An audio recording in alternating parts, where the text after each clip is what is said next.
David Baye here from MuscularDevelopment.com. I am down here in Florida at the 2013 NPC National Championships. Here with me, I have figure competitor Jessica Vetter. Jessica, you've had a pretty solid last few years at the national level. You got 4th place at the North Americans in 2012. You came back this year. You know, we talked a little bit before we got on camera. You felt like you were in similar condition as you were in 2012. Dropped down to 10th place, which still at a national level in the classes you know, that you were in. Figure C, for as big of a class as it was, very respectable placing, but not where you wanted to be. Talk to us a little bit about, you know, not only changes that you made between North Americans and the Nationals this year. Did you make some changes between, you know, 2012 and 2013 that you felt you know, may have pushed you down a little bit, and something that you would have corrected for this year's competition, or not, rather Nationals? I mean, this year I put on a little more size. I'm coming in leaner than I did for North Americans this year, so hopefully that'll help me and move me up in placing. So we'll see.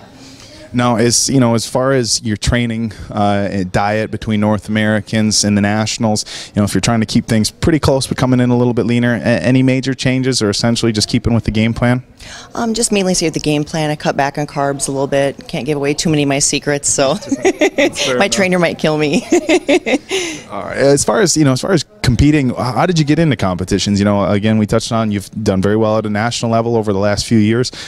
Before you were on stage at the North Americans, what did you do? You know, how did you get started in competitions? You know, were you in sports when you were younger, and that kind of, you know, transferred into these sorts of things? When I was in high school, I ran track, and I won state a couple of years, and I met my trainer, which is my boyfriend, Kyle Kabusik, and he started training me for figure competitions, and here I am. Now, how many shows did you do before you jumped into a national level? I think I did 3 shows. Yep. Okay, and did pretty well at the local level? Yep, I won my class in all 3.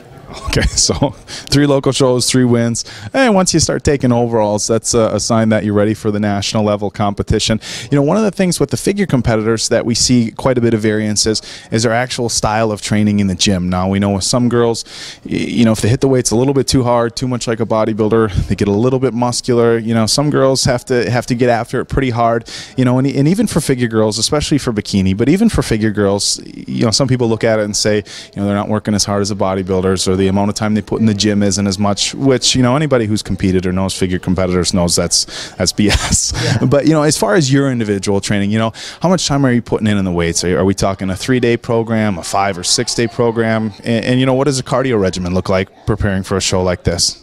Pre-comp, I probably lift 5 days a week. I lift like a bodybuilder, definitely.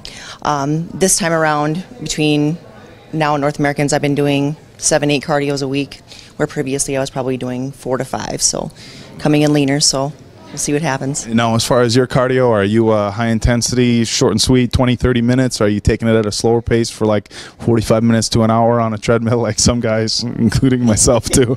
I mix it up. I do a lot of step mill. Yep, okay. I do a lot of step mill, and I mix it up. I do some high intensity, and then I do some 30-45 minute cardio. So yeah, step mill seems to be the choice for a lot of people. Unfortunately, when you're at some smaller gyms like some of the ones we have in Wisconsin, the step mills aren't available. Speaking of smaller gyms, you're from a relatively small town, or at least from a state that's not necessarily known for cranking out top level competitors. Talk to us about where you're from. I live in Watertown, South Dakota. I'm a personal trainer, and my trainer, which is my boyfriend Kyle Kabusik, is also a trainer. And we actually have a pretty new facility in Watertown called the Gym Incorporated. So yeah, it's got a lot of great equipment. And so when people think, you know, gyms in the Dakotas and that you're off in the middle of the nowhere training without lights and power, that's not the case. No, no.